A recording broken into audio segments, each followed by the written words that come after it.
Hi, I'm Abigail. I run the Dog Referee account for TikTok, Instagram, and YouTube.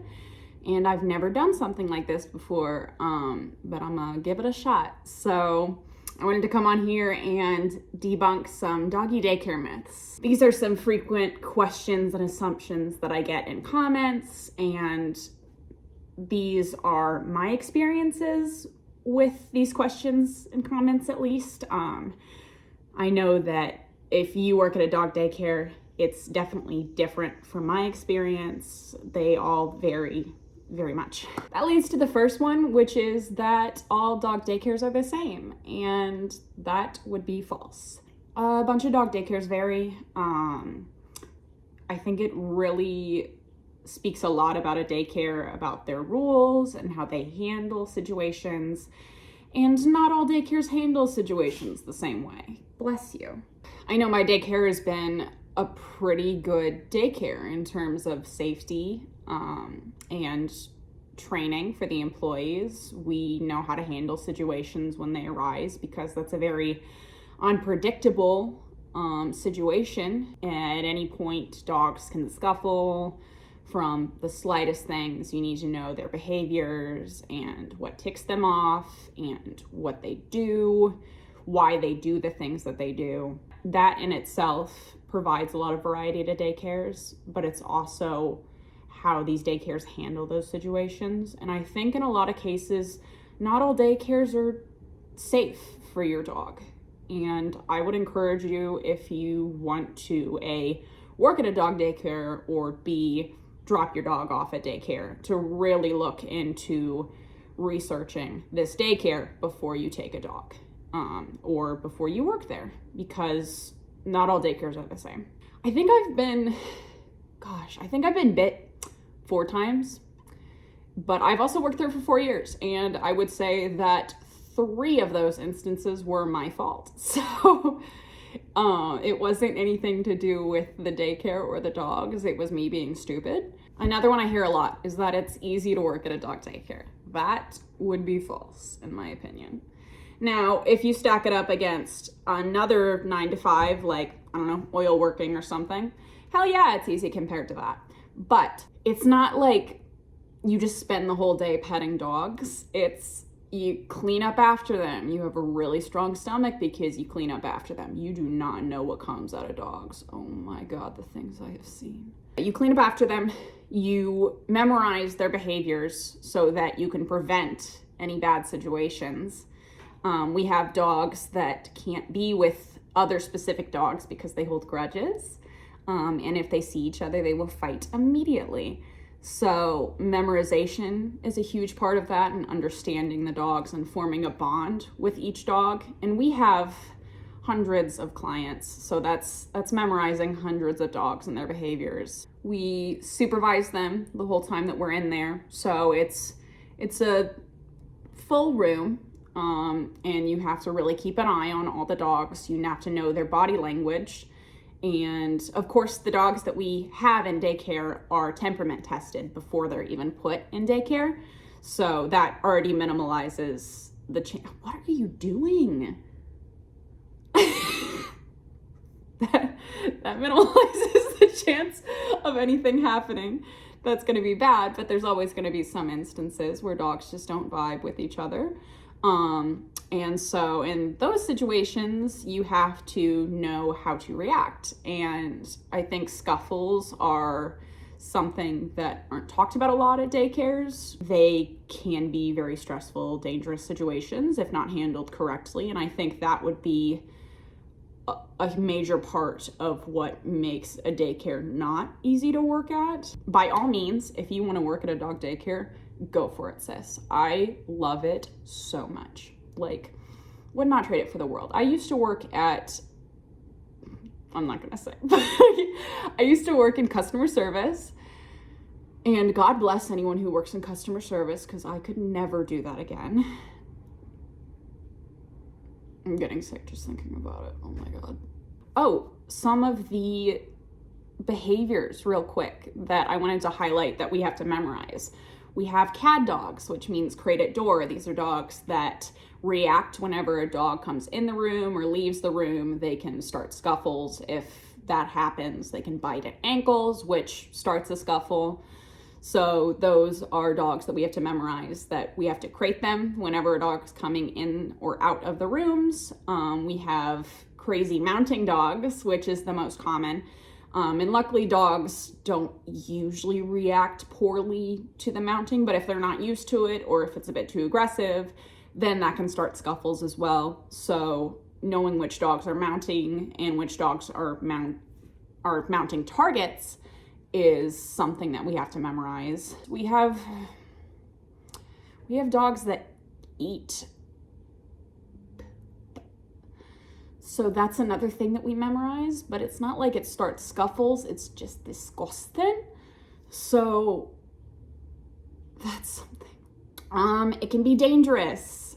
True.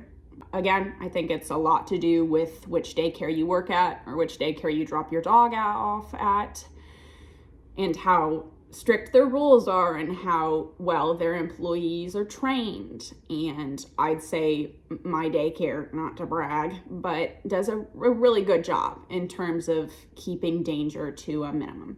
But there will always be instances you're working with animals that have instincts to do certain things if faced with certain situations. So yes, there will always be the possibility of being bitten. Like I said before, I have 4 bites in the 4 years that I've worked there, which is pretty low, actually. I'm pretty proud of that. Whenever 2 dogs scuffle and they're in the heat of a moment, and then if you try to grab one, they can redirect on you. So that's why with scuffles, we usually try to break it up, not in a hands-on way. We have water buckets that we throw on the dogs that are able to snap them out of it real quick, and then we just crate dogs after scuffles. My most recent one was a little Yorkie poo. Definitely the smallest dog that's ever injured me, that got my thumb. There's no scar, luckily, but it was because I thought that I could get away with picking him up because he had escaped the room, and I'd been told before that he lashes out if we try to put him back in the room. And I thought, oh, I've known this dog for years, he won't do that to me. And of course he did it to me. So a lot of it is human error in terms of the danger, but a lot of it is experience and keeping danger to a minimum as well. So yes, it can be a dangerous environment if it's not handled correctly. I will also say something that contributes to the danger level. There are certain dog breeds that I would say cause trouble, and it's not in the way that you think. I'm not talking about pit bulls. We take pit bulls all the time, and sweet as can be. I adore them. I do think that some breeds are prone to behavior issues if they're not trained as babies or if they come with some trauma. German Shepherds are prone to anxiety, which causes them to misbehave in the rooms. Australian Shepherds are very hyper, and it's difficult to contain all of that energy in a room. Little dogs are something else. They're not usually trained compared to big dogs, or not as trained as big dogs. So they can be difficult. I'm talking about Frenchies. Trooper is one of the best behaved Frenchies that we have. And if you've seen videos of him, that is saying something. This is my life now. This is my life. Trooper. Trooper. Please come back. Trooper. Trooper, please. You're getting Moki involved. Trooper. Trooper. I'm getting dizzy. Trooper, I'm getting dizzy. Stop. And another dog breed, and I'm not gonna say anything. I'm just gonna leave it. It's Doodles. Doodles. One that I've seen recently is that small dogs and large dogs should not be together. And that is false, but also true. It comes a lot down, again, to the dog daycare and how trained the employees are and which dogs they let in. So yes, in our daycare, we have some of the larger dogs in the small dog area. And that's mainly because these large dogs that are in the small dog area are threatened in the big dog area. And that's like sounds harsh, but they're mounting targets, which like they can barely move around without being mounted, and that can start scuffles, or they're picked on by the big dogs because they're so shy. So they come into the small dog area and they just chill. I mean, all of our large dogs that are in the small dog area we make sure that they're super sweet, that they would never do anything. But of course, there is always instances where things can happen. So we make sure to keep an extra eye on the large dogs when they're interacting with the small dogs so that nothing does happen. But if it's not handled correctly, then absolutely, small dogs and large dogs should not be together. In our situation, we usually have large dogs that are perfectly safe in the small dog room. They're much safer in the small dog room than they are with the large dogs, and the small dogs love the large dogs that we bring in there. Another thing to consider about small dogs and large dogs is we get senior dogs. We've got an 11-year-old German Shepherd that boards sometimes, and we don't want him in that large dog room with all of those crazy big dogs who will mount him and he already has hip issues, or will bug him. And so we put him with the small dogs because all he does is sleep. I mean, he just wants to rest. And he's perfect with the small dogs. He lets them crawl all over him. So, but yeah, we always monitor those situations very carefully.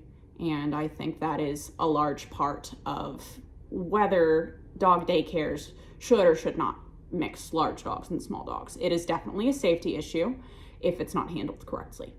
I can't even read my own handwriting. Wow, that's bad. Last thing I have written down is that daycare can cause behavior issues.